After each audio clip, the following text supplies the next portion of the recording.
So we have our next speaker. Our next speaker is Christopher Zabna.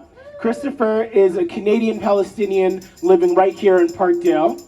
He was a mechanical engineer for over a decade, and he now trains leaders and managers on how to communicate with and listen to, coach, and develop the people they lead. So maybe Christopher is going to teach Mr. Varani here how to listen to people. So please join me in welcoming Christopher. Yeah! Woo, woo. Thank you, neighbors. How are you today? Like many of you, I get that question a lot from people who care. How are you today?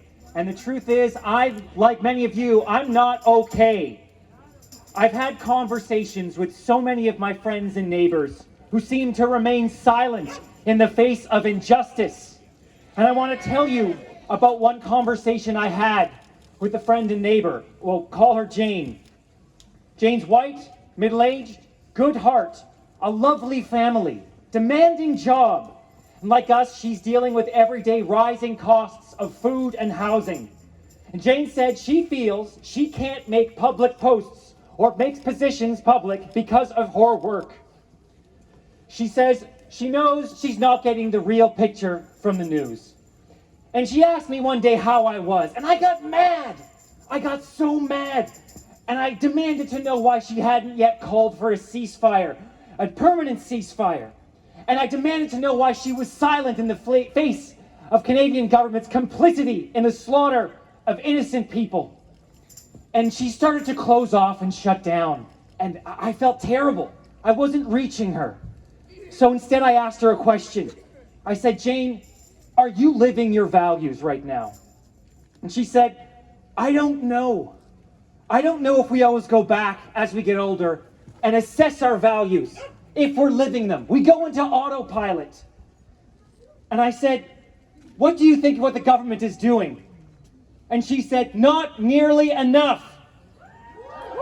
When politicians like Arif Virani and Julie Dershowitz become the obstacles to peace and justice they once promised.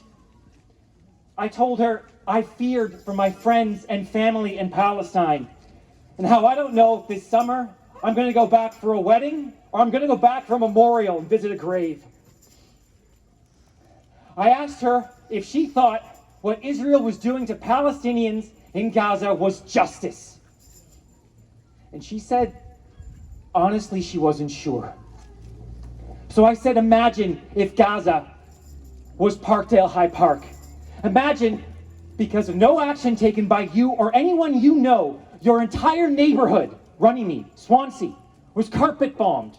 Your home, your photo album, your kids, entire neighborhoods, gone. Your child badly injured, and you're forced to flee south on foot through High Park.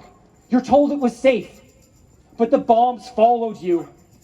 The cherry blossoms you picnicked under, obliterated. The animals in the High Park Zoo you took your kids to, dead and rotting.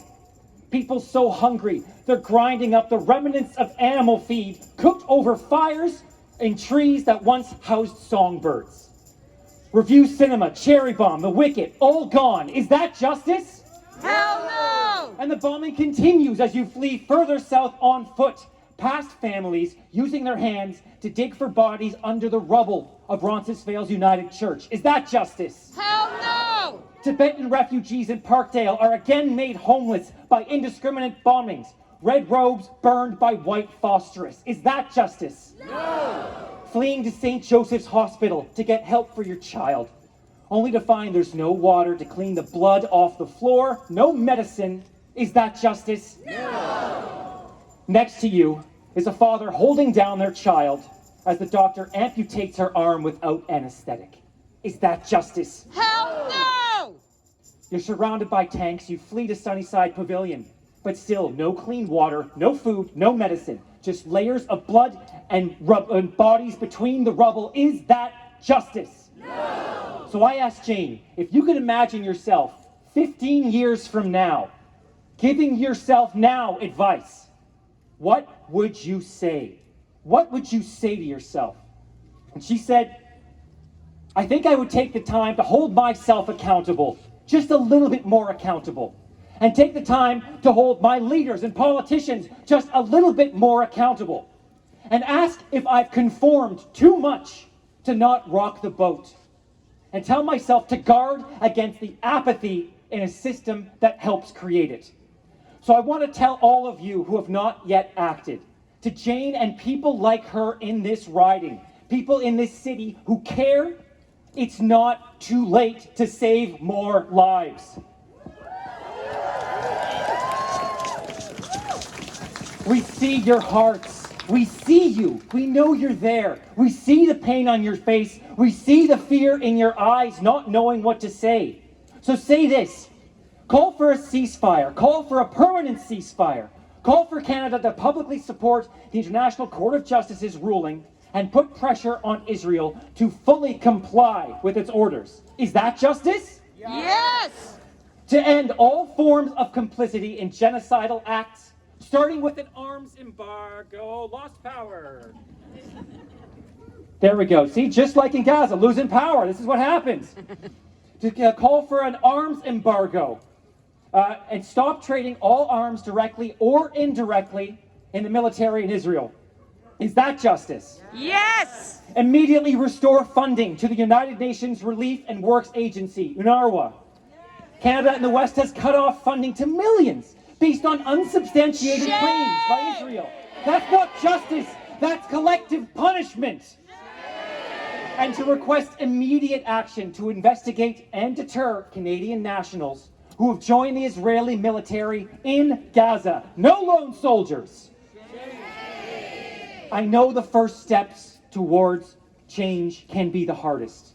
We can't bring back the lives lost, but we can prevent future lives from being lost. It's not too late. You are not irredeemable. To Mr. Varani, to Ms. Dershowitz, you are not irredeemable.